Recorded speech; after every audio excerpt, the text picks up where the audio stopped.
अब देखो, हम शुरू करते हैं पहले अध्याय से। Wars are never good for the humanity. Wars are never good for humanity. However, there are certain situations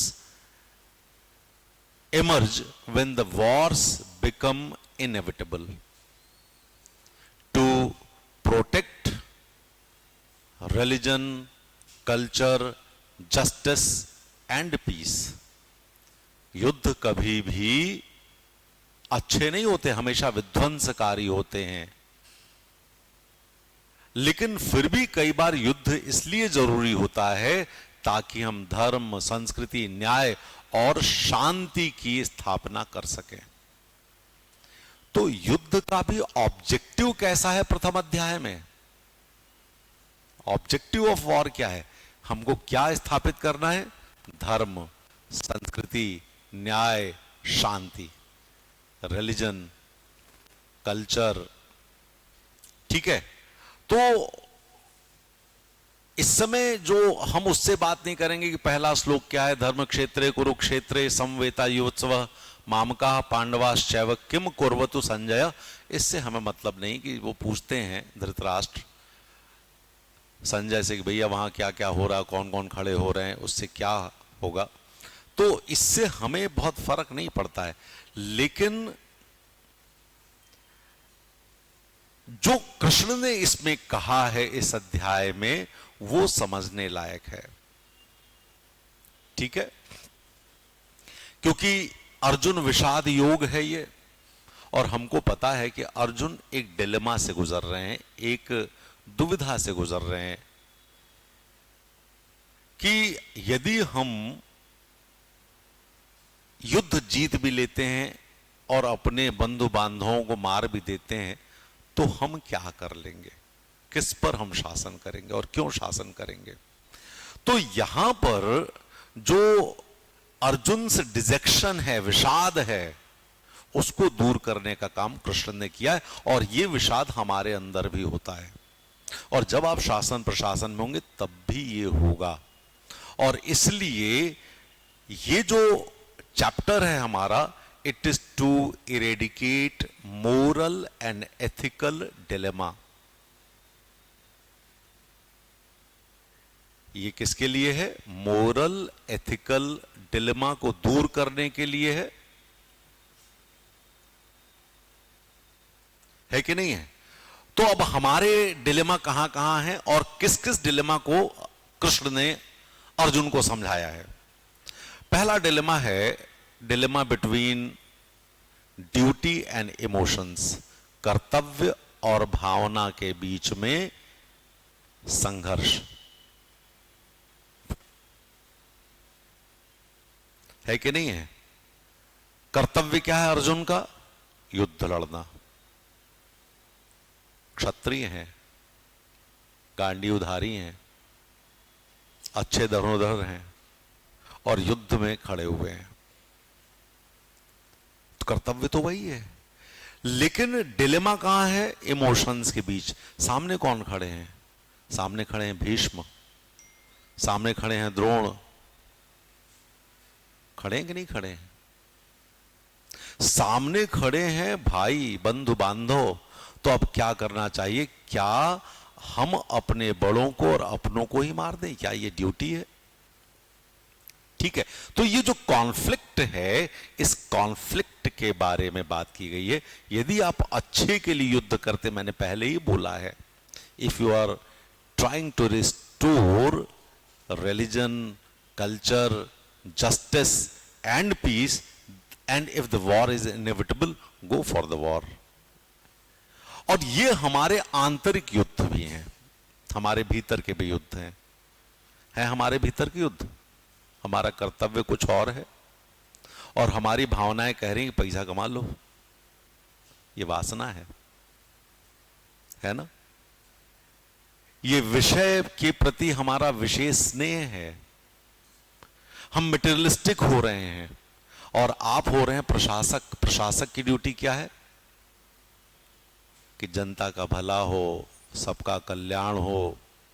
वो आप पढ़ते हो ना लोग, जब पूजा करते हो तो कहते हो कि नहीं कहते हो, विश्व का कल्याण हो, धर्म की जय हो, अधर्म का नाश हो, प्राणियों में सद्भावना हो, और विश्व का कल्याण हो, फिर गौ माता की रक्षा हो, हर हर महादेव करते हो और फिर घूम जाते हो, आप चक्कर मार देते हो। अब ये आपके कर्तव्य हैं और आपके मन में चल रहा होता है थोड़ी सी तो लिफ्ट करा दे, एक नहीं दो चार दिला दे, कैसे कैसे को दिया है, ऐसे ऐसे को दिया है, हमारी भी तो लिफ्ट करा दे, बंगला गाड़ी चार दिला दे, हैं? अब क्या है, ये डिलेमा है कि नहीं है? तो जो dilemma between duty and emotions हैं, उसमें कृष्ण कहते हैं your duties are prime and your emotions are secondary to your duties, कि आपकी जो ड्यूटीज हैं, कर्तव्य हैं, वो प्राथमिक हैं और आपकी भावनात्मक उद्वेग ये उसके अधीन होने चाहिए। विचार बहुत अच्छा अर्जुन का भी। अर्जुन कहते हैं यदि ये युद्ध होता है तो बहुत सारे पुरुष मारे जाएंगे, उनके परिवार नष्ट होंगे, और यदि ऐसा होता है तो धर्म को भी चोट पहुंचेगी और अधर्म ऊपर उठ जाएगा। क्यों? क्योंकि उनके परिवार में जो ट्रेडिशनल रोल्स हैं परिवार में वो टूटेंगे। पिता कमाता है, बच्चों को पढ़ाता है, माएँ घर का ख्याल रखती है, जब कुछ होगा ही नहीं तो बच्चों को बाहर निकलना पड़ जाएगा, महिलाओं को बाहर निकलना पड़ जाएगा, लड़कियों को बाहर निकलना पड़ जाएगा, और ऐसे में समाज में विकृतियां भी आ सकती हैं। ये बात अर्जुन का कहना है और युद्ध में ऐसा हुआ है। तो उस समय भी जब इस पर भी बात करते हैं, वो कहते हैं कि जब हम धर्म को स्थापित करते हैं तो कुछ पल के लिए अधर्म ऊपर आ सकता है, लेकिन अधर्म का जीवन क्षणभंगुर होता है, धर्म पुनः स्थापित होगा, क्योंकि यह युद्ध धर्म के लिए लड़ा गया है। कैसा है?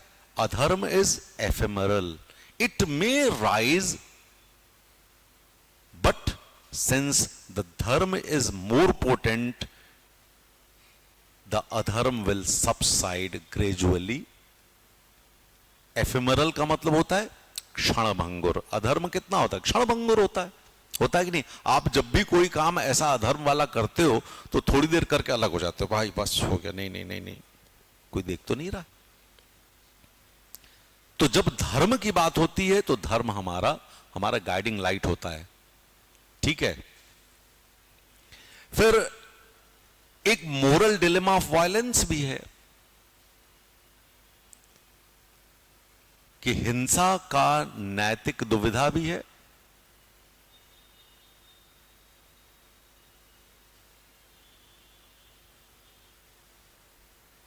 और वो कहते हैं कि इस विश्व में भिक्षा मांग करके जीना बेहतर है, बजाय कि हम महान आत्माओं की हत्या कर दें। कौन लोग थे वहां पर सामने? सब महान आत्माएं थी। ये बात अर्जुन कहते हैं, ठीक है? और इस समय बात कहते हैं वही जो मैं कहता हूं, जो थोड़ी देर पहले मैंने बात की आपसे, कि धर्म की रक्षा करना हमारा कर्तव्य है कि नहीं है? तो वो कह रहे ना, अहिंसा परमो धर्म, धर्म हिंसा तदैव च। अहिंसा हमारा परम धर्म है, लेकिन यदि धर्म रक्षार्थ हम हिंसा करते हैं तो ये गलत नहीं है, ये त्रुटिपूर्ण नहीं है, ये नकारात्मक नहीं है और ये अनैतिक भी नहीं है। ये बात कह रहे हैं कृष्ण अर्जुन से, ठीक है?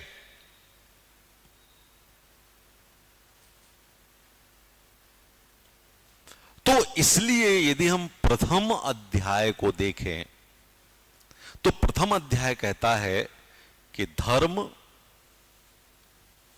Is prime. धर्म का मतलब ड्यूटी होता है कि हमारे कर्तव्य सर्वोच्च हैं।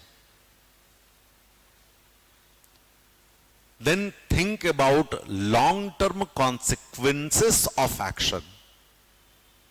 Long term consequences of action,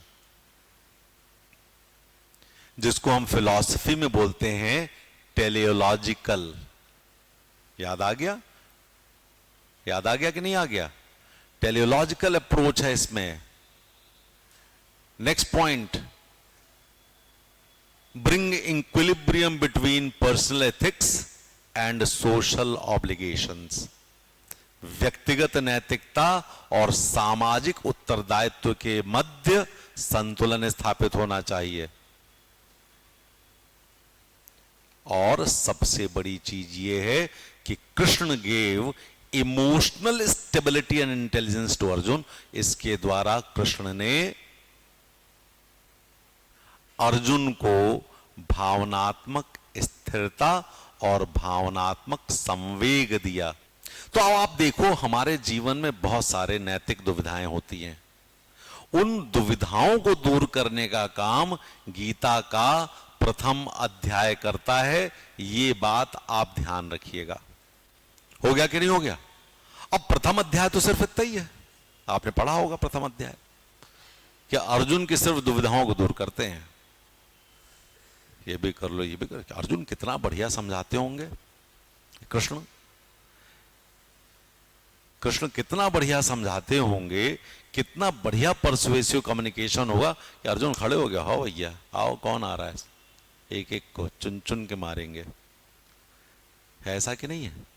तो याद रखिएगा, ये सब चीजें बड़ी इंपॉर्टेंट हो जाती हैं।